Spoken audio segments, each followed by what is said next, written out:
Okay, for this demo, I'm going to be doing something a little risky, and that's why I'm glad I'm doing different quadrants.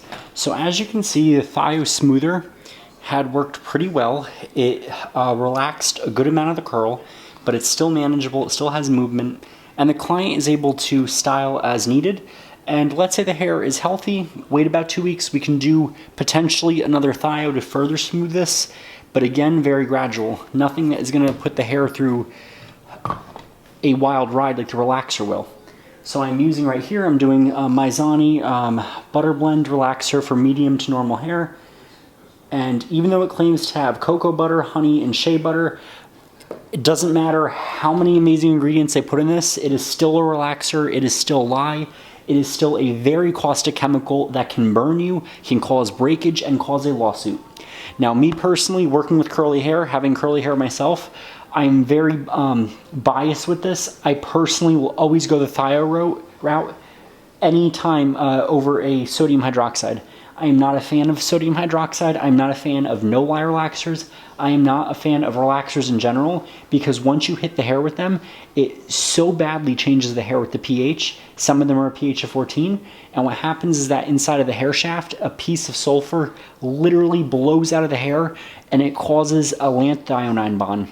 And a lanthionine bond is a very weak bond, and it is so weak that hair color, peroxide, thio, anything that touches hair after a hydroxide relaxer can cause massive damage and breakage, even with a very low volume developer. So my theory here is, again, I've seen this done on YouTube. I have to link the video down below. This really awesome YouTuber did a hydroxide relaxer on her hair after getting a perm with thio. And I know people are probably freaking out, but my theory is that because thio is such a gentle chemical, you can put a relaxer over a thio, not that you ever should, but you should never put thio over a relaxer because of how it changes the hair. My theory is that if all goes well, at best, she's going to have limp hair. It might not be 100% straight because especially with a relaxer, you never ever want to smooth 100%. And at worst, she'll have massive breakage. So I'm going to go apply the relaxer. And this chemical should be in the hair no longer than anywhere from 5 to 10 minutes, and even then it's pushing it because the hair has already been color treated and chemically treated. So fingers crossed we don't have massive breakage with this. We're going to rinse the hair, and again, you never ever neutralize a hydroxide relaxer with peroxide of any kind. You normalize the hair using an acidic shampoo. And it's a very thick cream. This chemical, by the way, is pretty much Drano, just so y'all know that. Not many people do. And again, you would also want to base the scalp with this relaxer, but since this is a mannequin, we don't have to worry about her scalp burning. In fact, this client right here is totally fine with it. Despite we might give her a life-changing chemical cut if this goes wrong. And you don't want to be aggressive with this product, just get it on there.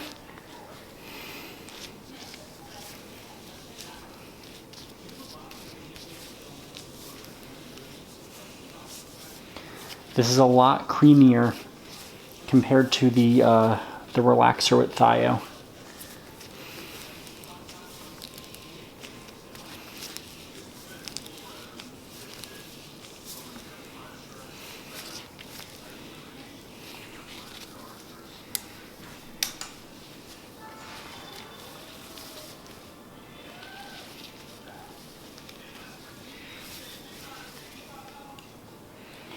And again, with this product, you want to make sure that you are with the client 24/7.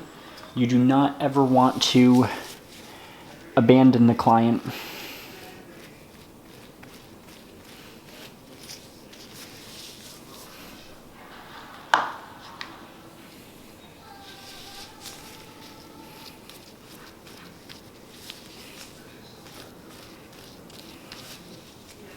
And always wear gloves with this product. This will burn your skin badly.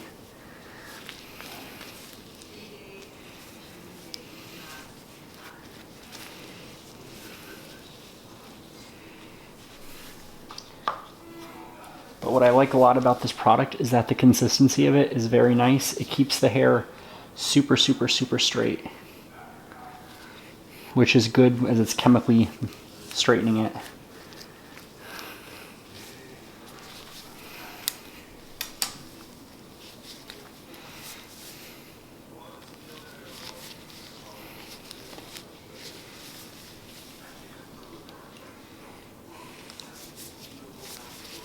Again, you want to get on there quickly. You can also use the back of a comb for this, but I prefer to use a brush.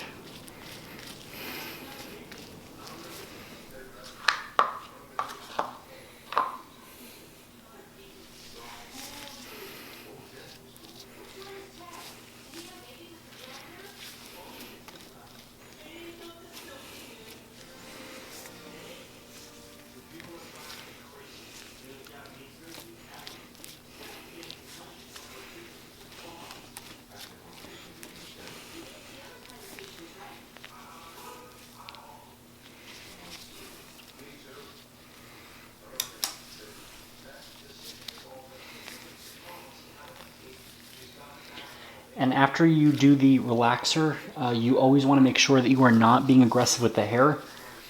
Do a roller set, do something without heat, preferably. I know people try to break the rules with this and they try to do their own modern techniques, but again, do so at your own risk. This chemical is no joke. A relaxer fail is something I would not wish on my worst enemy because it's just detrimental. I've witnessed so many people go wrong with this chemical. And another thing too is that you do this on dry hair. You do not ever do this on freshly shampooed, clean hair. I would even do a nice Get Pure treatment on someone and send them home for about a week. The more buildup, the better.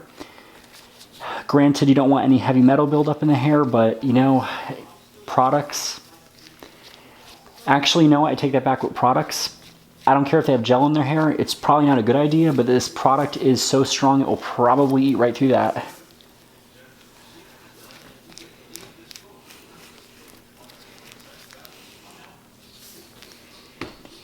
Looks like we're already getting some straight results. So I'm just going to hurry up with this product application.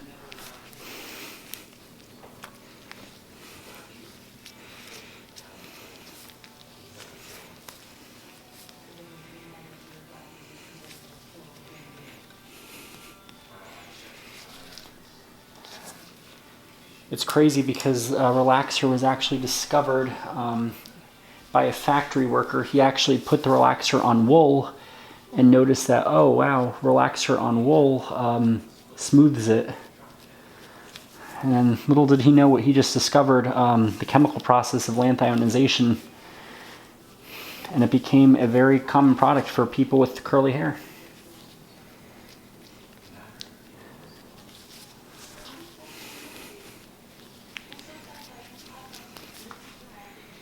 Alright, so it's been about 3 minutes or so. I'm going to keep checking. And again, I do not want 100% straight hair because that will result in mush. A chemical melted mush. Something that we do not want.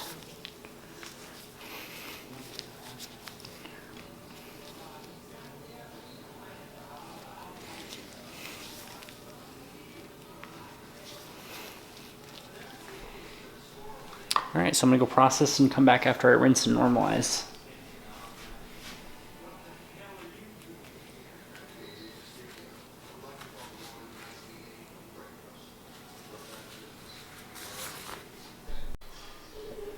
Okay, so this is the result after using the sodium hydroxide relaxer on the hair that was permed too tightly.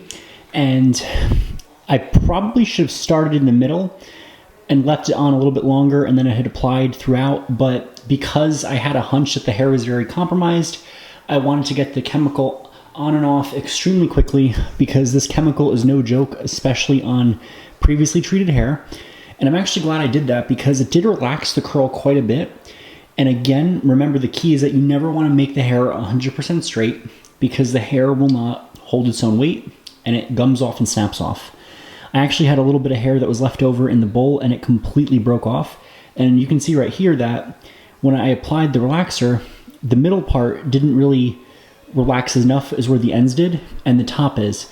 So I could probably very, very carefully go back in there with relaxer, and I would even say no more than 2 minutes, but I do not want to even risk it because of how compromised the hair is. Even when rinsing this, and I left this on for, not even kidding, about 5 minutes, I noticed a slight gummy feel on a hair strand. I'm like, okay, we're taking this off immediately so it doesn't melt. And I had a little bit of shedding, but not a crazy amount. So compare that to hair that had a thio done, a gentle thio, and you can see a huge difference.